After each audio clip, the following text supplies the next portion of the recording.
Hello दोस्तों, कैसे हैं आप सभी। तो आइए फिर अभी का ऑसम ब्लॉसम सेशन लेना शुरू करते हैं। दोस्तों, अब आप देख सकते हैं आपके सामने लिखा हुआ है जो topic, that is research method in English. ठीक है, तो इंग्लिश में हम रिसर्च कैसे करेंगे। आपने देखा हम शुरू से रिसर्च को एक्सप्लोर कर रहे हैं। रिसर्च क्या है, किन किन जॉनर में रिसर्च हो सकती है, लिटरेरी रिसर्च कैसे करें, ये हमने देखा। और अब हम स्पेसिफिकली देख रहे हैं कि जब इंग्लिश को लेकर रिसर्च करनी है तो हमारा क्या पर्सपेक्टिव होना चाहिए। और दोस्तों, गुड न्यूज़ क्या है, ये इस यूनिट में हमारा अंतिम टॉपिक है। मतलब लिटरली हंसते हंसते कट गए हमारे इस पूरी यूनिट के रास्ते। आइए एक्सप्लोर करते हैं रिसर्च मेथड इन इंग्लिश में किस प्रकार से चीज़ें हैं। दोस्तों, रिसर्च मेथड इन इंग्लिश यानी कि इंग्लिश में रिसर्च करने के बेसिकली हमारे सामने ये सारे प्रकार हैं, आप देख सकते हैं। जैसे कि आइए बारी बारी से करना शुरू करते हैं। एक हमारे सामने है आर्चीवल मेथड, ठीक है।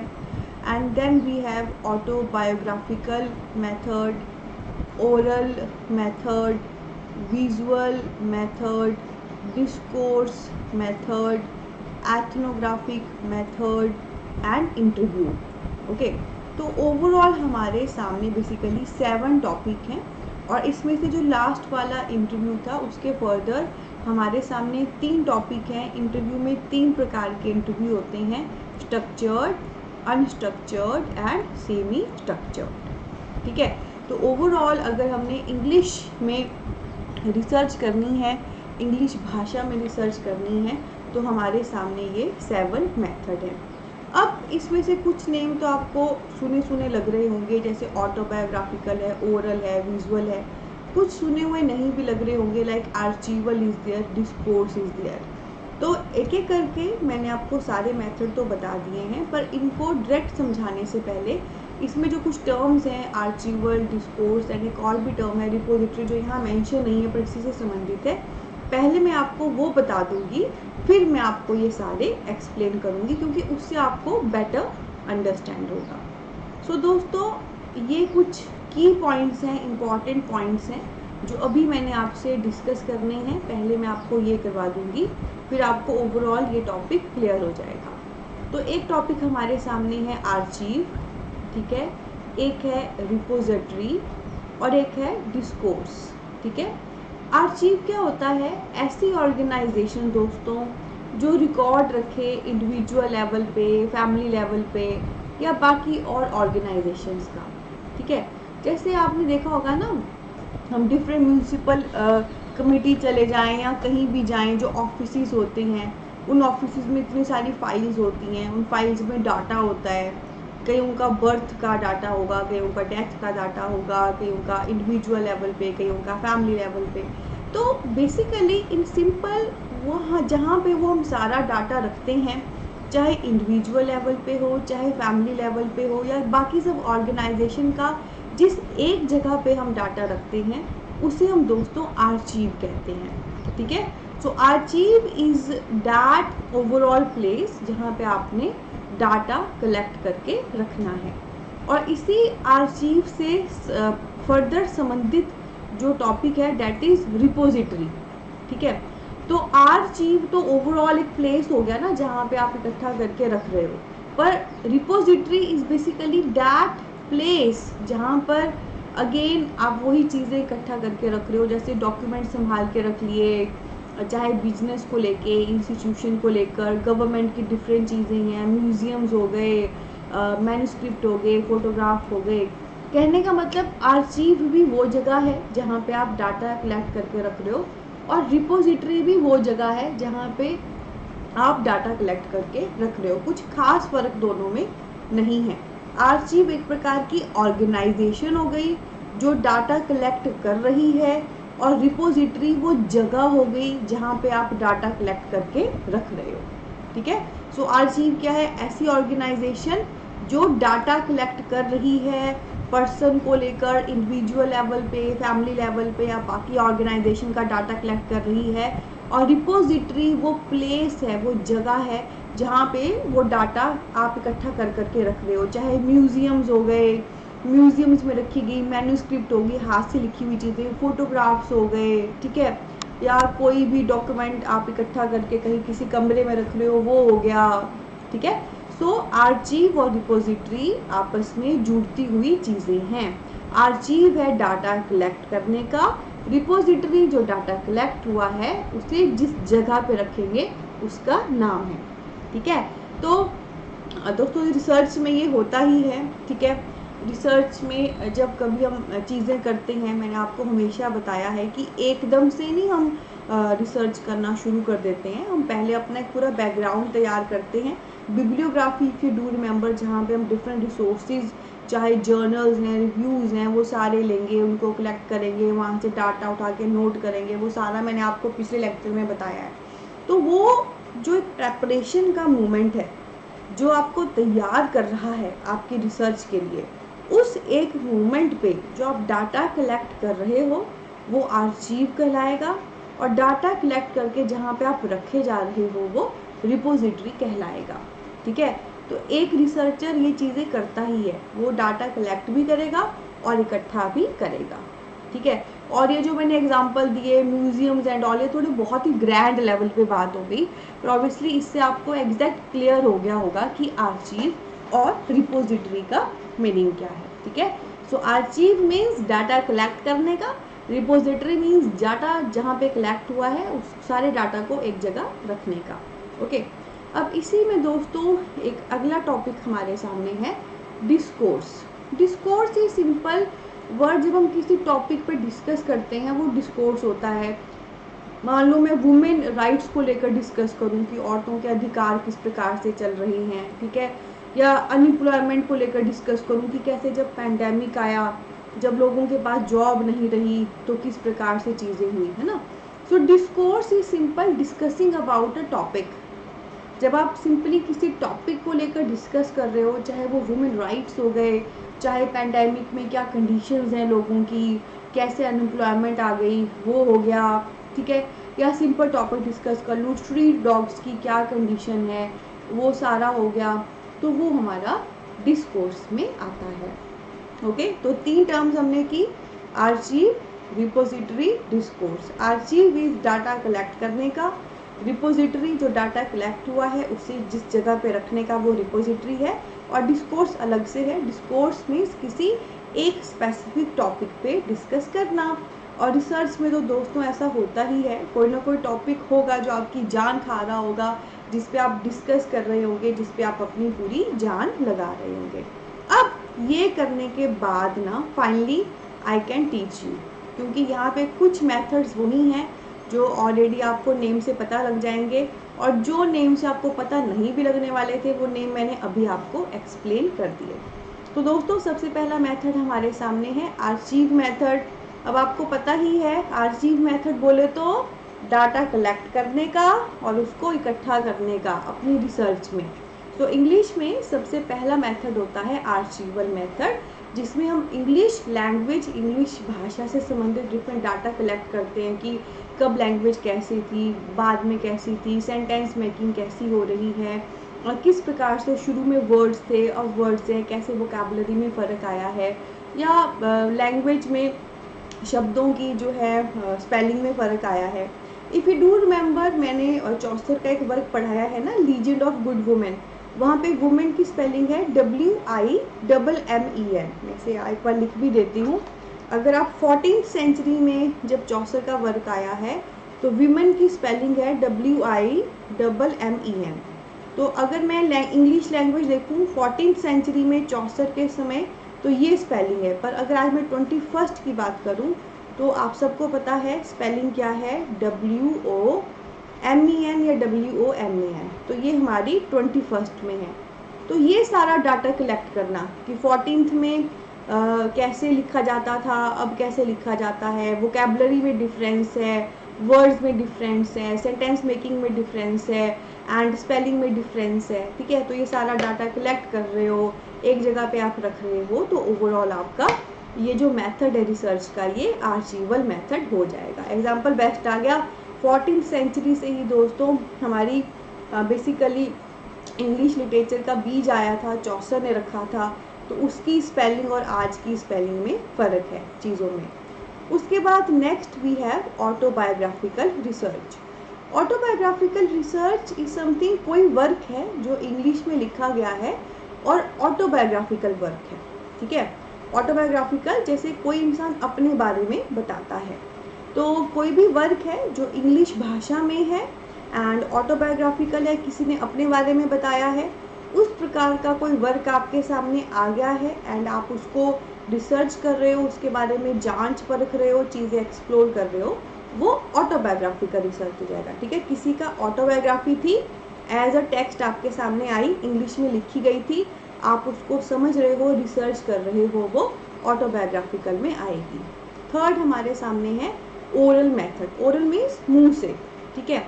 तो ओरल मेथड मीन्स मुंह से, अब आप रिसर्च करते हो, काफ़ी सारी चीज़ें आप लिख के करते हो, काफ़ी सारी चीज़ें आप देख के करते हो, और काफ़ी सारी चीज़ें ओरली होती है। मान लो मुझे महात्मा गांधी की कोई बायोग्राफी लिखी है, किसी ने उसके बारे में सर्च करनी है कि अच्छा इस बायोग्राफी में जो जो फैक्ट्स लिखे हैं महात्मा गांधी को लेके सच है या नहीं, तो उनके समय के जो पर्सन है, जो आज बड़े बुजुर्ग हो गए होंगे, तब जो बच्चे होते होंगे गांधी जी के समय, जो आज बुजुर्ग हो गए होंगे, मैं उनके पास गई, मैं उनसे डाटा कलेक्ट कर रही हूँ, जो समहाउ उनके साथ रहे थे, उनके साथ उठे बैठे थे, तो कहीं ना फिर मैं बातों बातों में orally I am doing my research, ठीक है। जब आप रिसर्च करते हो, लिखी हुई चीज़ें आपके पास आएंगी, बोली हुई चीज़ें आपके पास आएंगी, कुछ देखोगे वो आएगा। तो oral method is mouth to mouth, you are researching about something and basically आप बोल के, खुद भी बोल के और सामने से भी जो बोला जा रहा है उसके माध्यम से रिसर्च कर रहे हो। उसके बाद फोर्थ हमारे सामने है visual method. Visual method means ऐसा मेथड जिसपे आप देख पा रहे हो, आपको विजुअल है। अगेन मैं गांधी जी का अगर एग्जाम्पल ले लूँ, उन्होंने दांडी मार्च की यात्रा की थी, तो आज भी जब उन्होंने यात्रा शुरू की थी उस जगह पे, या जहाँ पे जाकर उन्होंने यात्रा ख़त्म की थी उस जगह पे कोई ना कोई स्मारक टाइप ना मौजूद है। तो एक तो चलो मैंने नॉर्मल देखा कि हाँ जी गांधी जी की बायोग्राफी लिखी है एंड उसमें बताया कि उन्होंने यहाँ से यात्रा शुरू की थी, वहाँ पे ख़त्म की थी, पर मैं जाके देख भी आई, जहाँ से यात्रा शुरू की थी उस जगह को भी दिखाई एंड जहाँ पे यात्रा ख़त्म की थी उस जगह को भी दिखाई। So that is visual method, कि आपने जो भी आप रिसर्च कर रहे हो आप उन चीज़ों को देख भी रहे हो। और आई ऑलवेज से जितने ज़्यादा आपके सेंसेस यूज़ होते हैं और बार बार यूज़ होते हैं, मतलब आप देख भी रहे हो, लिख भी रहे हो, पढ़ भी रहे हो, सुन भी रहे हो, सो ऑटोमेटिकली आपके ब्रेन में ज़्यादा जाता है। सो ओरल इज बोल के एंड विजुअल इज देख के। फिफ्थ नंबर पे वी हैव डिस्कोर्स मेथड। ये मैंने आपको भी बताया ही था। डिस्कोर्स क्या है? किसी टॉपिक पे डिस्कशन करना। डी से डिस्कोर्स, डी से डिस्कशन। तो सिंपल आप कोई टॉपिक ले रहे हो, आप उस पर डिस्कशन कर रहे हो। इंग्लिश लैंग्वेज को लेकर मान लो सिंपल टॉपिक आ गया कि जी पहले और अब की इंग्लिश लैंग्वेज की वोकैबुलरी में क्या डिफरेंस है, पहले जर्नली कितने वोकैबुलरी के शब्द हम नॉर्मली यूज़ करते थे, अब हम कितने नॉर्मली यूज़ कर रहे हैं वर्ड्स, ठीक है। स्पेलिंग में क्या डिफरेंस आया है, पहले कौन से पॉपुलर वर्ड थे, अब कौन से पॉपुलर वर्ड है। मतलब you are just checking the evolution of English. समय के साथ इंग्लिश कैसे इवोल्यूट हुई है, कैसे उसकी ग्रोथ हुई है, क्या चीज़ें बदली हैं। तो डी से डिस्कोर्स, डी से discussion. You are simply discussing about anything, that is discourse. Then sixth number पे we have ethnographic method. Ethnographic means ethnicity. Ethnicity means कहीं का कल्चर देखना, कहीं का खान पान, रहन सहन, पहनावा देखना। तो मान लो कोई कल्चरल वे से आपके सामने कोई इंग्लिश में लिखी हुई बुक आ गई है, ठीक है। मान लो भारत में राजस्थान के कल्चर पे कोई किसी राइटर की इंग्लिश में लिखी हुई बुक आ गई है, जहाँ पे राजस्थान का कल्चर, जैसे उनका झूमर घूमर डांस है, उनका वो जो पहनावा होता है एंड वहाँ का जो खाना होता है, दाल बाटी चूरमा, ठीक है। तो कोई एथनोग्राफी मीन्स जो कहीं का कल्चर आपको बता रहा है, और क्योंकि हम इंग्लिश में रिसर्च कर रहे हैं, वो तो जो कल्चर में बता रहा है वो इंग्लिश में लिखी गई किताब है। तो वैसे कोई कल्चरल वे से कोई बुक आ जाए, तो वहाँ पर जब मुझे रिसर्च करनी है दोस्तों, तो ऑब्वियसली चाहे वहाँ पे लिखा है जी राजस्थान का दाल बाटी चूरमा है, ऐसे वो घघरे पहनते हैं, वैसे ऐसे गोटा गोटा लगा होता है उनके कपड़ों पे, झूमर घूमर वहाँ का डांस है। तो उस वे से when you are discussing about the things, उस वे से when you are like analysing the things, you are researching in that manner is ethnographic method. Ethnography means ethnicity कहीं की चेक करना। अगर आपके सामने कोई ऐसा वर्क है जिसमें कहीं की एथनिसिटी, कहीं का खान पान, रहन सहन, पहनावा दिया गया है, तो ऑब्वियसली फिर आपको उसी वे से उस पर रिसर्च करनी पड़ेगी ना। कोई नॉर्मल लिटरेचर का वर्क है जिसमें कोई कोई नॉवल है, तो नॉवल में आप story line, plot, construction, characterisation ये देखोगे, क्योंकि नॉवल में वो सारा है। पर अगर कोई कल्चरल वे से एथनिक बुक है, उसमें एथनिसिटी की बात की गई है, कल्चर की बात की गई है, तो आपको फिर उस वे से देखना पड़ेगा। तो सिंपली एथनोग्राफी मीन्स एथनिसिटी, कहीं का कल्चर देखना, तो उस प्रकार की जब बुक आएगी। और दोस्तों लास्ट हमारे सामने यहाँ पर है इंटरव्यू। ठीक है, तो इंटरव्यू में भी आप ऑब्वियसली किसी की इंग्लिश चेक कर सकते हो बेटा, खासकर जब इंग्लिश लैंग्वेज में कोई टीजीटी पीजीटी देने जाता है, एमफिल पीएचडी के दौरान या पोस्ट पीएचडी पोस्ट डॉक्टर के दौरान उसका इंटरव्यू होता है, कहीं भी इंटरव्यू होता है, तो इंग्लिश इज समथिंग, हम सोचते हैं कि इंग्लिश का टीचर है तो इंग्लिश में बात करें, तो वहाँ पर भी हम उसके इंग्लिश किस लेवल पे है उस सबको जांच परख सकते हैं। तो इंटरव्यू भी इंग्लिश के बारे में रिसर्च करने के लिए, इंग्लिश को जांचने परखने के लिए 3 प्रकार के होते हैं, structured, unstructured and semi structured. ठीक है, नाम से पता लग रहा है। जो स्ट्रक्चर्ड है इसका मतलब है बेसिकली जिसमें आपने प्रॉपर स्ट्रक्चर किया है, हर चीज़ को आपने शुरू से डिसाइड किया है कि ये प्रश्न होंगे, इतने प्रश्न होंगे, ये इनका उत्तर होगा, बस मतलब आप हर चीज़ में फिक्स हो कि मैं इतने प्रश्न होंगे, इतने मार्क्स के होंगे और ये इनका उत्तर होगा, मतलब प्रॉपर प्लानिंग आपकी है। अनस्ट्रक्चर्ड जिसमें आपको कुछ नहीं पता कि आप क्या पूछने वाले हो, ठीक है, आप कितने प्रश्न पूछोगे और आपको ये भी नहीं पता कि आपने उसके मार्क्स कितने डिसाइड करने हैं। स्ट्रक्चर्ड का ठीक अपोजिट इज अनस्ट्रक्चर्ड। स्ट्रक्चर्ड में आपकी पूरी प्लानिंग है, क्या प्रश्न पूछने हैं, कितने पूछने हैं, कितने मार्क्स के होंगे, क्या उत्तर होगा। अनस्ट्रक्चर्ड में टोटली इसका अपोजिट, यू डोंट नो कि आप क्या पूछोगे, कितने मार्क्स का होगा, कितने नंबर होंगे, you don't know anything about it. ठीक है, और last but not the least interview is semi structured. ठीक है, सेमी स्ट्रक्चर्ड जो स्ट्रक्चर्ड और अनस्ट्रक्चर्ड के बीच में है, वो थोड़ा सा स्ट्रक्चर्ड होगा, थोड़ा सा उसमें प्लानिंग भी होगी, हाँ जी ये प्रश्न है, इसका ये उत्तर होगा, और थोड़ा सा ऑन द स्पॉट भी आप प्रश्न पूछ लोगे, मतलब बीच में है, थोड़ा सा प्लान, थोड़ा सा अनप्लान। ठीक है, तो देख सकते हैं आप इंग्लिश में रिसर्च के ये मेथड हैं। दोस्तों बहुत ही खूबसूरती के साथ हमने इस यूनिट को किया, राइट, एंड शुरू से हमने देखा रिसर्च क्या है, डिफरेंट जॉनर्स में रिसर्च कैसे होती है, लिटरेचर में रिसर्च देखी, और ये हमारा दोस्तों अंतिम टॉपिक था कि इंग्लिश में रिसर्च हम कैसे कर सकते हैं। तो अब चलते चलते कुछ बहुत ही खास बात मैं आपसे शेयर करना चाहती हूँ। सबसे पहले तो दिल से धन्यवाद कि आपने इतना प्यार दिया, हमारा ये कोर्स बाय किया। एंड सेकंड दोस्तों मैं यहाँ पे एक बात मेंशन करना चाहती हूँ, अगर आपको वाकई अच्छे से इसका फ़ायदा उठाना है, ठीक है, जैसे हर ताले की अलग चाबी होती है ना, वैसे ही हर टॉपिक को करने की, हर सब्जेक्ट को करने की, एंड इवन सब्जेक्ट में भी जो हम पढ़ते हैं ना उसमें स्पेसिफिकली यूनिट को करने की अलग तरीका होता है। तो एक तो इतने सारे लेसन हैं, इंट्रोडक्शन से शुरू हुए हैं, आपने हर लेसन को प्रॉपर स्टेप बाय स्टेप देखना है, प्रॉपर कॉपी लगा के नोट्स बनाने हैं, और मैंने आपको शुरू में भी बताया था इस यूनिट में 5 to 7 प्रश्न रह सकते हैं, इससे ऊपर के चांसेस जर्नली नहीं है, पर चलो फिर भी हमने नहीं कोई यूनिट छोड़नी है, हमने हर चीज़ करनी है, क्योंकि बेटा कंपटीशन बहुत वास्ट हो गया है, बहुत सारी जनता फील्ड में बैठी है, तो फिर हम क्यों पीछे रहें ना, हम अपनी मेहनत करें तो पूरी करके जाएं। तो एक बात मैं और मेंशन करना चाहूँगी, इस यूनिट में आपको कंटेंट की भी PDF मिली है, उसमें वही है जो मैंने इन सब लेक्चर्स में पढ़ाया। आपको एक MCQ की भी PDF मिली है जो इन्हीं लेक्चर से संबंधित है, और 3rd नंबर पे लेक्चर जिसमें अवेलेबल है। तो ये सारे तो आपने करने ही हैं।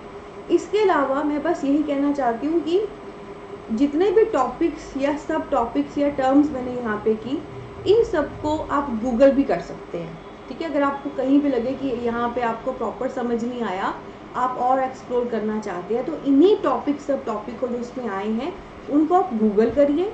गूगल जब आप करेंगे तो इसी से संबंधित कुछ और लाइंस वहाँ लिखी हुई मिलेंगी, तो वहीं से ना पेपर में प्रश्न पड़ जाते हैं। ठीक है, एक बहुत अच्छी कॉन्सेप्ट फाउंडेशन आपकी हो गई अभी ये सारा करके, इतना मुझे पता है।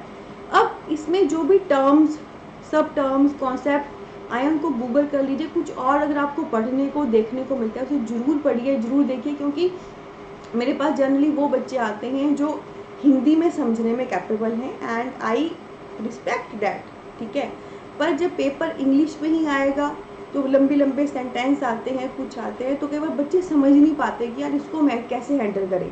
ईजी वे में आप समझ के तो जा रहे हो, पर वो पेपर में भी ऐसे अप्लाई हो कि आपकी चीज़ सही बैठे। तो इसमें आप जो भी टॉपिक्स वगैरह हैं उन्हें गूगल ज़रूर करें, और बिल्कुल टॉप पे वही जो टर्म गूगल करके जो नॉलेज आएगा उसको आपने जॉट डाउन कर लेना है, उसको लिख लेना है ना। आप इसमें से कोई भी टर्म वगैरह गूगल करोगे ना तो बड़ी सारी चीज़ें ओपन होगी। तो ऐसा नहीं है कि सारी की सारे नोट करने बैठ गए, सबसे टॉप पे जो निकलती हैं 4-5 लाइनें, सबसे टॉप पे जो लिंक खुलता है बस आपने वो करना है। और ये सारा क्लास का करने के बाद वो आपको इजी लगेगा, टफ नहीं लगेगा, पर उससे जो आपकी रीडिंग हैबिट होगी वो आपको एग्ज़ाम में हेल्प करेगी।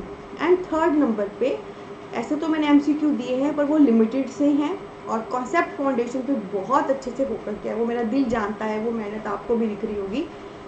आपने कोशिश करनी है इस यूनिट पे अगर और MCQ भी आपको ऑनलाइन मिलते हैं तो आप ज़रूर करें। ठीक है, तो बस इसमें जो मैंने PDF दी है, MCQ की PDF दी है, और ये सारे लेक्चर दिए हैं, इनको प्रॉपर सीक्वेंस में करना है। और 2 चीज़ें इस यूनिट के एंड में मैं ऐड कर रही हूँ कि यहाँ पे जो भी टर्म या कुछ भी आया उसको गूगल करो, उसको रीड आउट करो, वहाँ से भी नोट्स बनाओ, फाउंडेशन आपकी बन चुकी है। और 5वें नंबर पे कुछ और MCQ भी अगर आपको मिलते हैं तो आप ज़रूर करें। ठीक है, तो इसी नोट पे लेते हैं अलविदा। बहुत सारा प्यार, बहुत सारी ब्लेसिंग, टेक केयर। पता नहीं चला लिटरली, राइट।